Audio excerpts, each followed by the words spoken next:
Only a few votes separated him from the papacy.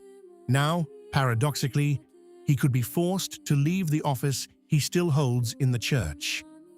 His name is Pietro Parolin, and the rumor circulating in the Vatican these days is one that's shaking the palaces.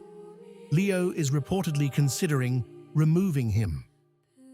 Be careful, though. For now, this is just a rumor, reported by the website The Pillar, based on anonymous sources.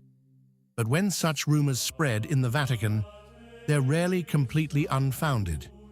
By the end of this video, you'll understand who Parolin really is, why he was for years the most powerful man after the Pope, and why his eventual fall would mark the end of an era. But who is Cardinal Parolin really? To understand, we must set aside the image of a praying prelate. Parolin is first and foremost a diplomat, the most skilled the Vatican has had in decades. A Venetian, trained at the Holy See's diplomatic school, he traveled the world serving Vatican diplomacy before being recalled to Rome. And in 2013, Francis appointed him to the top, Secretary of State. It is the most important position after that of the Pope. The Secretary of State is, in effect, the Vatican's Prime Minister. He coordinates the Curia, maintains relations with world governments, and manages day-to-day power. For over a decade, under Francis, Parolin was that man, the eternal number two, the silent director of much of Vatican policy. And not just behind the scenes. Parolin was the face of the Church in the world's most sensitive issues: wars, peace talks, relations with the great powers. Wherever there was an international crisis, his diplomatic signature was often there. But here we come to his most discussed work, the one that follows him like a shadow, the agreement with China. In 2018, the Holy See signed a secret agreement with the Chinese Communist regime regarding the appointment of bishops. Essentially, the Pope approved, but the candidates also required the Communist Party's approval. For Parolin and his defenders, it was the only way to keep the Church alive in China, to not leave those Catholics completely alone. Dialogue, they say, was the only way to prevent the split. But for critics, and there are many, even among the cardinals, that agreement was a surrender.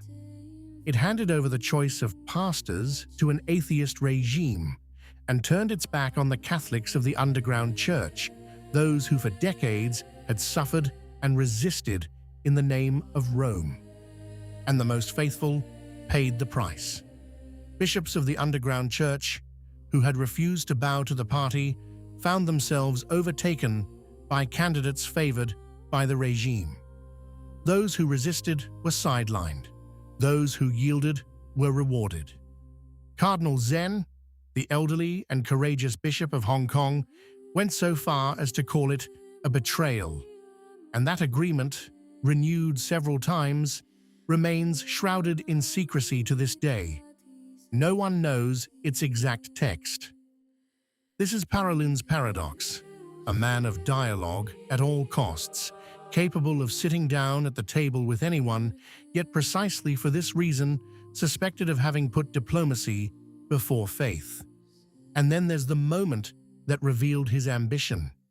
In the conclave of 2025, the one that elected Leon, Parolin wasn't just any candidate, he was the favorite. The news reports say he was the big loser. He came in second, stuck between 40 and 50 votes, far short of the 89 needed. He was just a step away from the throne, and then Prevost, now Leon, overtook him. Imagine the scene, the lifelong number two, seeing his dream of becoming number one vanish. And the next day, he must continue serving the very man who took away his dream job. In public, of course, everything remained perfect. Smiles, obedience, cooperation. But in the Vatican, it's well known that the wounds of pride, when they touch a man of power, aren't healed with a handshake. And here we are in the present. Because that tension, they whisper in the Vatican, has never truly dissolved.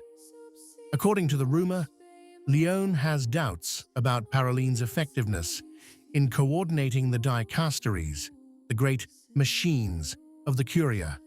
In short, he no longer considers him the right man to lead them. And the names of possible successors are already being floated. Archbishop Paul Gallagher, a sort of Vatican foreign minister, and Archbishop Fortunatus Nwachukwu, a Nigerian. Two distinct profiles for a Secretariat of State that would transform. Removing a Secretary of State isn't a technicality. It's one of the strongest gestures a pope makes in asserting his power and shaping the Church's direction. It would mean that Leo wants his men, his team, and that the Parolin era, that is, the era of Francis's diplomacy, is coming to an end. But what does all this mean for the average believer who knows nothing about the Vatican corridors and wants to know nothing? It means more than it seems, because behind a change of leadership lies a huge question. What kind of diplomacy does the Church want? The kind of diplomacy that, to stay at the table with the powerful, is willing to remain silent and give in, as many have seen in the agreement with China, or a diplomacy that returns to speaking clearly, even at the cost of displeasing governments. Because the Church is not an embassy. Its strength, throughout history, has never been negotiation, but testimony. The martyrs converted the world not by signing agreements, but by shedding their blood.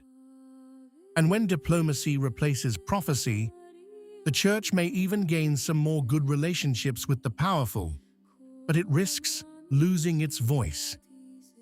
In fairness, it must also be said that governing a Church present throughout the world also requires prudence, mediation, and the ability to communicate with everyone.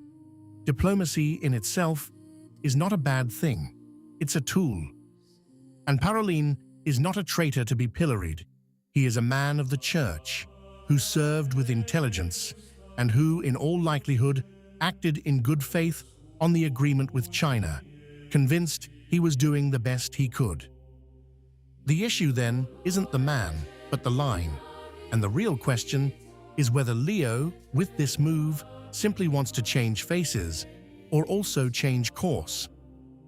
Because this is what the faithful must look for behind the rumors. Not the game of musical chairs, but the direction. A new Secretary of State could be just another diplomat, or the sign of a Church returning to putting Christ before calculations. Facts, not rumors, will tell. So, instead of getting caught up in the name-swapping game as if it were a game, let's do the most useful thing. Pray that whoever leads the Church's diplomacy may do so as a servant of the gospel and not as a worldly functionary. History, after all, teaches one thing. Great secretaries of state pass away, the regimes they deal with sooner or later collapse, and the Church remains. Because its true power lies not in palaces, but in the Christ it proclaims. Consider how many prime ministers of the Church have succeeded one another over the centuries, some saintly, others highly skilled, still others forgotten. Of many of them, very little remains, but the faith they were meant to serve has reached us intact. Whether Parolin stays or goes, then, matters less than what the post will serve, opening doors to the world or preserving the faith. That's where everything truly depends. What do you think? If you like the video, comment Amen. God bless you.